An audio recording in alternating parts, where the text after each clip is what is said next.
Sabe, quando a gente pensa em um pianista profissional, qual é a primeira imagem que vem à cabeça? Bom, hoje vamos usar um diagrama histórico que é fascinante para desvendar um universo de possibilidades que vai, olha, muito além do palco. A carreira de pianista é surpreendentemente mais diversa do que a maioria imagina.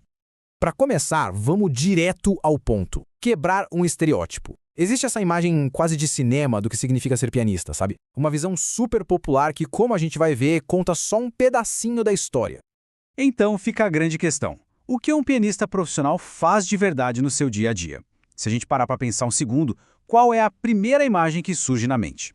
Provavelmente é aquela do virtuoso solitário, bem no centro de um palco de concerto enorme, não é mesmo? Pois é, essa é a visão limitada que vamos expandir hoje.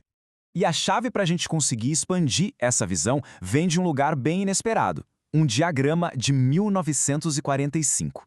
Ele foi criado por um autor chamado Adler, e o legal é que ele desenha a carreira de pianista não como uma linha reta, mas como uma árvore profissional cheia de galhos surpreendentes. Agora, vamos mergulhar no centro desse diagrama. Usando essa metáfora da árvore, a gente vai explorar os 5 caminhos principais que formam, digamos, o tronco dessa carreira toda. O que é genial nessa estrutura é a simplicidade dela. Tudo começa de um único ponto, o pianista, que logo se divide em 5 ramos principais. Isso, de cara, já mostra que não existe só um tipo de pianista, mas pelo menos 5 pontos de partida para uma carreira. E aqui estão eles, os 5 papéis fundamentais. Tem o concertista, claro, o solista virtuoso que todo mundo conhece, o pianista em conjuntos, que é o coração de uma orquestra ou banda, o acompanhador, que é um mestre da colaboração, e, por fim, os 2 pilares da educação, o coach e o professor de piano.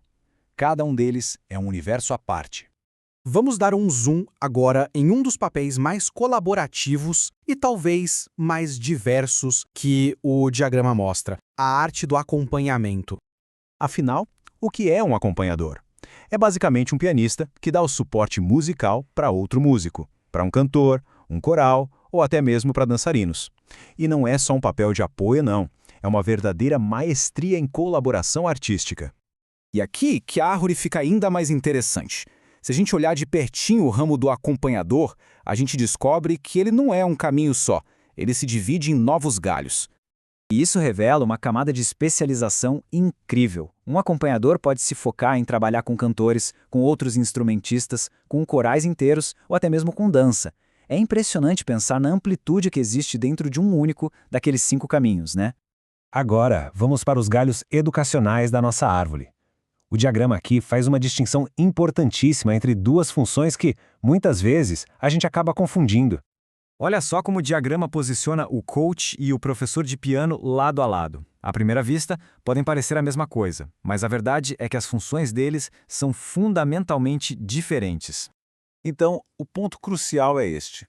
O coach, ele lapida a performance de artistas que já são profissionais ou estudantes avançados, gente que já tem uma base sólida. Já o professor de piano, ele constrói as habilidades fundamentais e a musicalidade nos alunos desde o início. Um é fina, o outro constrói a base. E assim como o acompanhador, o diagrama mostra que o coaching também se ramifica. Um coach pode se especializar em refinar a arte de cantores ou em aprimorar a técnica de outros instrumentistas. A complexidade continua. Então, o que essa estrutura toda nos diz? Quando a gente olha a imagem completa, a lição é bem clara. A carreira de pianista não é uma coisa só. É um verdadeiro mundo de possibilidades. E aqui está ela de novo, a árvore profissional completa. Agora, com todo esse novo significado, dá para ver que não se trata de um caminho único, mas de uma estrutura super complexa e interligada de muitas carreiras possíveis. Se a gente pudesse resumir tudo numa frase de impacto, seria esta: a profissão de pianista não é uma só, mas sim um portal para muitas outras. No fim das contas, a grande lição que este diagrama de quase 80 anos nos ensina é que o maior trunfo de um pianista, talvez, seja a sua incrível versatilidade. Isso deixa a gente com uma pergunta para reflexão, né? Quais outras profissões por aí a gente tende a simplificar demais, sem perceber a complexa árvore de possibilidades que existe dentro delas?